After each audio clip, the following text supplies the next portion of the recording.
સૌથી પહેલા આપણે ઓએનજીસીની વાત કરીએ તો ઇન્ડિયામાં ઓઇલ એન્ડ ગેસ જે છે એનું એક્સપ્લોરેશન કરે છે.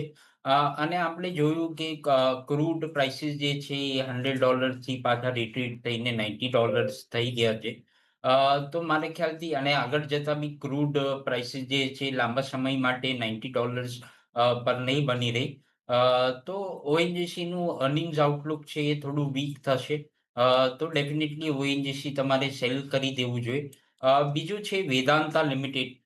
વેદાંતાનું ડીમર્જર થયું છે. આ જે કંપની છે એ હિન્દુસ્તાન ઝિંકનો જે સ્ટેક છે એ હોલ્ડ કરે છે. અને બીજું જે એનું ઇન્ટરનેશનલ કોમોડિટી બિઝનેસ છે એ થોડું હોલ્ડ કરે છે. વેલ્યુએશન્સની વાત કરીએ તો વેદાંતાનું વેલ્યુએશન ઘણું સારું છે. અને કારણ કે હિન્દુસ્તાન ઝિંક ઘણું ડિવિડન્ડ પેઇંગ કંપની છે. તો એના લીધે વેદાંતા પાસે બી પૈસા હોય છે કે ડિવિડન્ડ આપી શકે. તો વેદાંતાની જે આ લિસ્ટેડ કંપની છે એનું ડિવિડન્ડ yield સારી રહેશે આગળ જતા. તો વેદાંતા જે છે એ હોલ્ડ કરવું જોઈએ.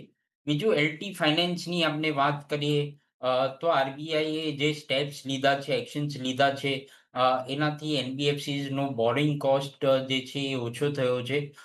એ આ લોકોની લોન ગ્રોથમાં બી રિફ્લેક્ટ થયું છે. તો આગળ જતા ફ્યુચર પ્રોસ્પેક્ટ્સ મને એલ&ટી ફાઇનાન્સના સારા લાગે છે. રિઝલ્ટ્સ બી કન્સિસ્ટન્ટલી સ્ટ્રોંગ આવે છે. તો એલ&ટી ફાઇનાન્સ બી હોલ્ડ કરવાની સલાહ રહેશે. ફોર્થ સ્ટોક કયો કીધો તમે? DSL, CDSL sir. સીડીએસએલ જે છે કેપિટલ માર્કેટ રિલેટેડ સ્ટોક છે. રિટેલ પાર્ટિસિપેશન અગર કેપિટલ માર્કેટ્સમાં વધશે તો સીડીએસએલ નું જે રેવન્યુ છે એ સ્ટ્રોંગ થશે. બટ લાસ્ટ 1 યરથી આપણે જોઈએ છે કે રિટેલ પાર્ટિસિપેશન છે એ વીક છે કેપિટલ માર્કેટ્સના અંદર. તો સીડીએસએલ નું રેવન્યુ અને માર્જિન્સ જે છે એ ઘણું વીક થયું છે.